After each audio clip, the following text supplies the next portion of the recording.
welcome back to my channel. So this video has probably been the most requested video since I started social media, and there's been a few reasons why I haven't posted it, and I'll get into that in a second. I also don't want to be here talking about this for like an hour because I just kind of want to get my points across without rambling, because I've literally tried to film this video like 3 or 4 times, and every time I rewatch it I'm like, oh nah, I have to refilm that.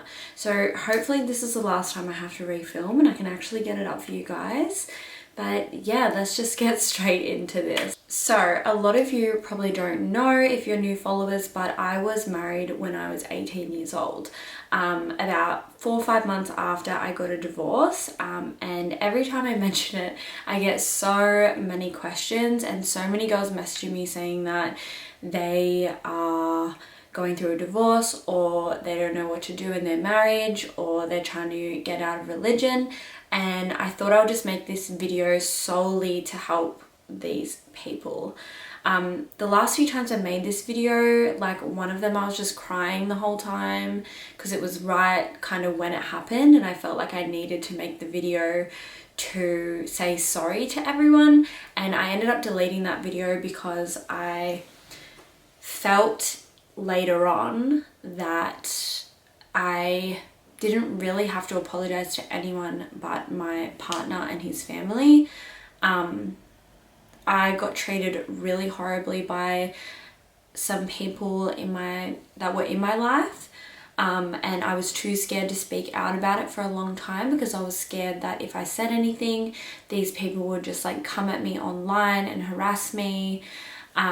And so that is why I kind of kept trying to refilm the video, because and it's actually funny looking back at these videos because like you can see I'm like so upset in the first one. In the second one I'm like angry at people. In the third one I'm like talking more about my anger and how people disrespected me and harassed me and humiliated me, and that's not okay, and that's all I focused on. So I'm hoping 4th time is the lucky charm and I can just speak freely about my healing journey, because that is what I want to focus on. I want anyone who's watching this who might be going through something really tough or in a really dark, deep hole, I want you to know that you can get out of it and come out the other side and be your true and authentic self. So I guess I'll start with a bit of a backstory. So I grew up in a Christian family. We went to a Pentecostal church. I went to the same church my whole life, and so I knew everyone in the church. They knew me since I was like a little girl. So when I was a teenager, my parents left the church because they weren't Christians anymore, but because they had a few issues with some of the people in the church. And it started fights and gossiping and rumors and stuff like that, so they wanted to leave. When I was about, I want to say 15, I kind of went out on my own for high school, but I still like thought to myself, I believe in God, I'm going to go back to church. And when I was 15, I went to a youth camp and I met lots of young adults who were really welcoming, who loved me and the person I was, and I loved hanging out with them. So I started going to church every Friday for youth group, became an assistant youth group leader. I joined the worship team, singing at church on like, I think it was like once a month. And going to the practices. I was trying most weeks to get to the Sunday morning session and the Sunday evening session. I had a Bible study group. So majority of my life was revolved around church, and I was only 15 years old. I remember in a Bible study, we did this activity, and it was like, what qualities do you want in your future husband? And we were always talking about like our future husbands, and what we wanted them to be like, that we were saving ourselves for our future husbands, and we had to list the qualities that we wanted in a future husband. So we listed all the qualities, and then the leader was like, well, now you need to have those qualities, because if you're looking for someone else with those qualities, then you need to first have them. So that was my mentality in year 9, was praying for my future husband, praying that someone came along that I could save myself into a marriage for. This is what I thought like the end goal was, that if I got married young, if I stuck to what I learned in Bible study, that I would be holy and that people would look up to me, that God would love me. That was just my ignorant mentality of the whole situation. Don't get me wrong, I was still going to school. I still had my school friends. We were going to parties on the weekend. It was almost like I was living this like double life.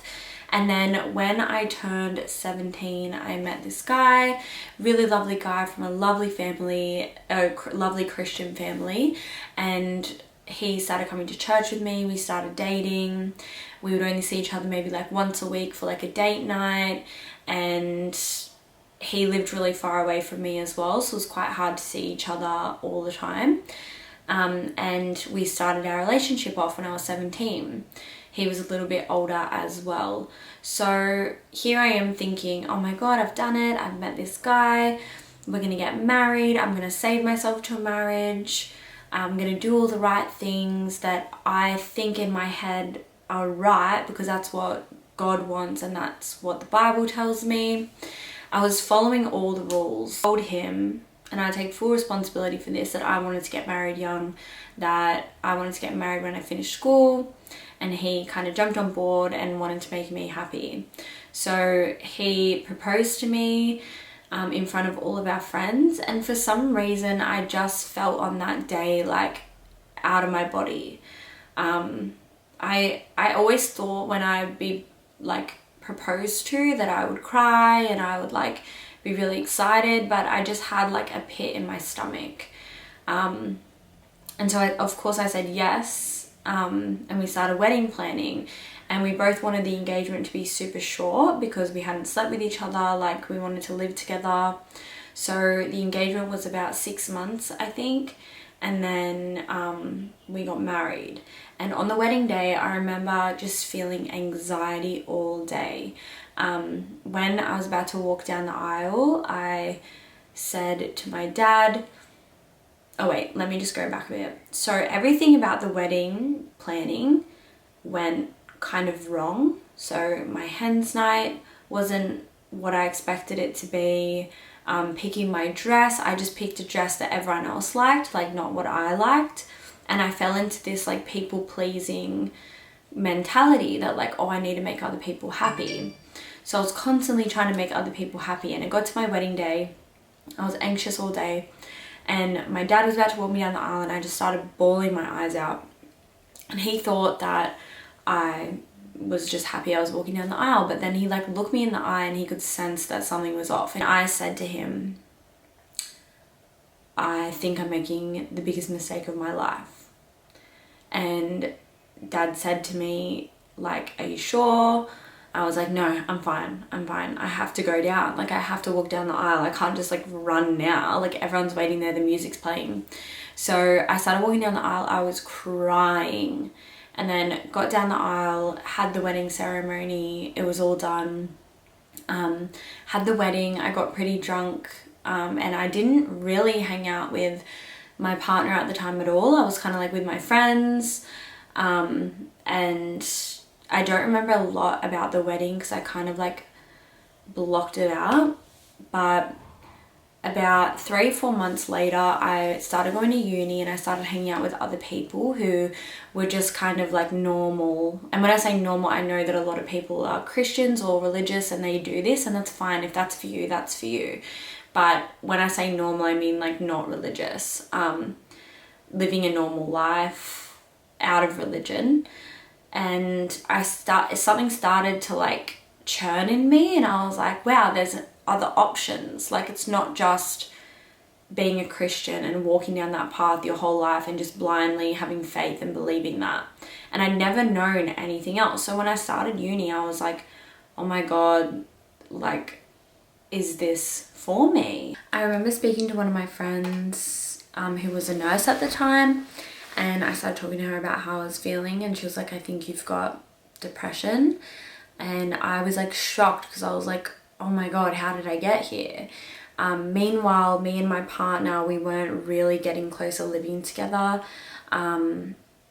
Some nights I was like sleeping on the couch. We just weren't meshing. And he was such a good guy that I thought there's no way I can leave him. There's nothing wrong with him. Like, he's the perfect guy. But there was still something churning inside of me where I was like, I don't think he's the guy for me. And I didn't realize it until after we were married, after we moved in. And so I let him know how I was feeling. I said, I don't think I can do this anymore. I need to move back in with my parents. And at the time we were living with a Christian couple, like in a flat, and they found out about like what was going on, and they spread it around the whole church. They spread it to the old pastors of the church, and then those old pastors spread it around the church. So all the church people messaging me and being like, what's going on? And I was like, I just need some space. Like, please, I just need to think for myself. I just need to work out if this is right for me or not. And it all started to turn on me. So because everyone was gossiping about it and thought they knew what was up, they were spreading rumors, they were bitching about me, like my closest friends who've known me since I was like a little girl. I felt like I had no one on my side. And when we actually split, more rumors started to come up. It was just like hell on earth for me. I was the perpetrator because I was the one who wanted to leave, and my partner was the victim. I felt so horribly about making this ignorant decision of getting married when I was so young. Like, I was a little baby. I was 18 years old, and even earlier than that I had already made the decision at like 15 years old that was how I was going to live my life. And I just became this person that I didn't even know. I was following the rules of religion so much that I felt judgment of others. If I like even posted a selfie on Instagram, I had people from the church telling me that was against God and that was vanity. I started seeing little slips in what I had always believed in, and I was like, hang on a sec, like this isn't right. And so when it all went downhill was when like we did officially separate, and yeah, I was the villain. I was harassed, I was ridiculed, I was humiliated, I was gossiped about, I was threatened. I had to change my phone number. And block people on Facebook and Instagram and stuff like that because it was getting so bad. There was also another girl who was stalking me and making fake accounts and threatening me and writing just novels that God hated me, that I was an embarrassment, that I humiliated myself, that no one likes me, everyone hates me. And that was brutal. For about 2 years that was going on, and it just seemed like I couldn't escape it. And I got to a point where I was crying myself to sleep on the floor every night because a lot of my friends had abandoned and rejected me, my family. Of course, there were still people who supported me from the church, from my family and from my friendships, but there was a lot of people who didn't agree with me leaving and just, turned on me or just gave me the silent treatment, never spoke to me again. And that really hurt. Became suicidal. I had suicidal thoughts every day. I was hurting myself physically, and there was 2 times that I attempted suicide. It's really hard to even like comprehend what happened, and people's words and their effect on my life. After a while, I started dating Chris, my boyfriend now, and he was my best friend through it all. He helped me through all of it. He was the only person really there for me, and his family were the only people that really loved me and wanted the best for me, as well as a handful of other people, and of course my mum, dad and brother. It was actually Chris's idea for me to start up a YouTube and start posting regularly on Instagram, just to help myself and to help me get out of this hole of hating myself. I used to cry to him and ask him if he thought I was a bad person. Like, why was he with me? I'm such a bad person. Everyone thinks I'm a bad person. And he would always be like, no, you're not. I would not be with you if you weren't a good person. I know you're a good person. And the thing is, I never intentionally tried to hurt anyone. I was so lost with what to do and who I was. Like, I had no idea who I was. I was going down this path that was just not right for me. And making that decision was the first time I've ever been selfish and been like, no to people. Like, said, no, I need to do this for myself. I need to seek professional help. I need to go see a psychologist. I'm suicidal. Like, I can't do this. And people still ridiculed and humiliated me and bullied me online. So when I started posting on YouTube and Instagram, no, I didn't really have any followers. I was just doing it for me. I didn't care if anyone watched it or not. But of course, the people from my past started to find it, and they started posting it to each other's Facebook walls, laughing at me, making fun of me, sending it to each other and gossiping. And it just started the whole cycle again. But I was determined to not give up and to keep believing in myself and to keep posting for me, to have gratitude, to think about the good things in life, to show who I am to the world. And then, lucky for me, I won a swimwear competition and my Instagram kind of blew up. And from there, it was like my full-time job.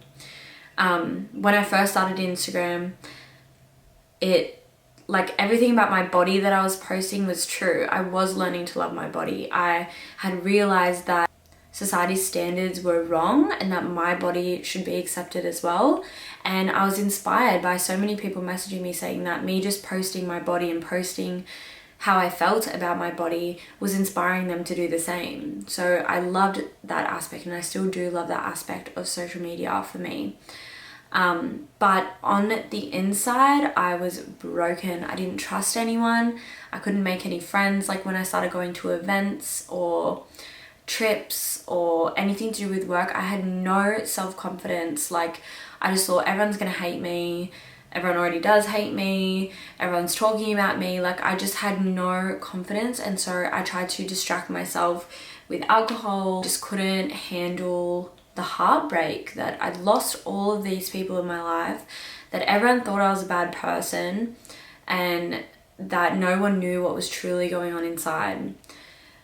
Flash forward a little bit, I had a bit of a mental breakdown, and one of my friends took her own life, and it just rocked me to the core. And I went and saw a spiritual healer. It allowed me to visualize cutting off the ties with all of these people in my life that had hurt me, and to truly forgive them and to truly forgive myself. And after that session, like, I was sobbing for like 2 hours. The whole session I was sobbing. And I finally, when I left there, was the first time that I'd actually felt like myself in so long. I put on old school tunes from high school and I was singing the whole way home. I was crying happy tears. And it was the first time that I truly, truly felt like myself. Me and Chris also had a lot of issues at the start of us because I was mentally not there. And he supported me through all of it. It was a crazy toxic time in our relationship, but I'm so glad we got past it and worked through it together. And after that spiritual healing session, I started to get into meditation. I started to, instead of just shut off religion as a whole because I was so traumatized, I started to open myself back up to spirituality, to open myself back up to who I was, learning what my values were, and forgiving myself and others for what happened throughout that whole thing. So going on that journey, I did things like inner child work, shadow work, I saw a spiritual healer, started seeing a psychologist, I stopped drinking and everything, and I just started to focus on taking care of myself. And I've still got such a long journey to go with healing, but I feel like I'm in a good place now where I can actually talk about it, and I feel confident and I truly love myself from the inside out. I used to actually struggle posting on social media about my body and how we should learn to love ourselves, because yeah, I felt that way about my body, but I didn't feel that way about myself. I hated myself for so long. I hated myself, and I've actually reached out to a few people where we've spoken about what's happened, and they've apologized and I've apologized for my part in it, and I've cleared a lot of things up with other people. But yeah, it's hard not to hold on to mistakes that you've made and hurt yourself for it, essentially. But I've come out on the other side. I am starting to learn to love life again and to have fun, and I am learning what my hobbies are, my likes and dislikes. I'm learning that I don't have to be a people pleaser, that I can say no, I can set boundaries. I'm learning that everyone makes mistakes, and that forgiveness and patience and understanding is the most amazing thing you can do for someone else and for yourself. Whenever I'm having a hard time, I just visualize me hugging my inner child and telling her that she made the right decision, that she's going to come out of it and she's going to be the most happy she's ever been. And I honestly feel like right now I am the happiest I've ever been, and that decision, as hard as it was, has made me the person I am today. It's taught me so much, and I can genuinely say I'm living and being my authentic and genuine self, and nothing and no one can take away from that. I know now that yes, I take responsibility for ending a marriage and for even going through with it in the first place. I fully take responsibility for that. But I also know now that everyone's opinions on the matter were not needed, that people who got too overly involved were in the wrong, that no one deserves to be harassed, humiliated and ridiculed for making a mistake in their life. And I will never, ever do that to anyone. And if you are going through something like that, I just want you to know that there's a light at the end of the tunnel, that healing is possible, and that you can come out of this stronger and more powerful than you ever thought possible. The biggest thing I've learned from all of this is to have compassion for every single person you will ever meet in your life. To have compassion for someone who you may not understand their situation, that other people might be talking about, and standing up for that person against judgmental people is an amazing quality. And I just wish there were more people who did that for me, and I'm so thankful for the people who did stand up for me and were loyal to me in that time, and who just understood that we were both kids and we made a mistake. I hope I don't speak to him anymore, and I hope he's really happy. I heard he's got a family now, and that's incredible. I'm so happy for him. I'm super happy. I'm in a relationship. I've got my dogs, my family. I feel like it all worked out for the best, and yeah, I'm really glad I could speak to you guys about this calmly, without any emotion, and just tell you exactly what happened, give you some advice if you were in a similar place. The thing that I always come back to is you only live one life. Yes, YOLO. Sounds so cheesy, but you only live one life, and if you're in a position where you are miserable, and you can't quite put your finger on like why it is or what's happening, take a step back and work on yourself. Think about what will make you happy, and you do you. Even if you think it's going to hurt people, even if you think it's going to hurt yourself, do what you need to do for yourself. Be selfish sometimes. I'm not saying all the time. I'm a very selfless person. I love doing things for other people. I love giving to other people. But sometimes you need to just say no, and you need to do what's best for you. And that mistake was one of the hardest things that I've been through in my life, but I don't regret it. And it's definitely made me the person I am today. It's It's definitely made me see things in a different light, and I'm so proud of myself for coming out on the other side. And if anyone is going through anything similar, my DMs are always open. Please message me because I want to help you through this time. You are so worthy of everything you've ever wanted in life, and you are so worthy of happiness. Don't let anyone ever tell you different. Anyway guys, that is it for this video. I don't want to ramble on for ages, but yeah, I'm glad I could tell my story, and I hope that it helps some of you. And yeah, love you guys, and I'll see you in my next video.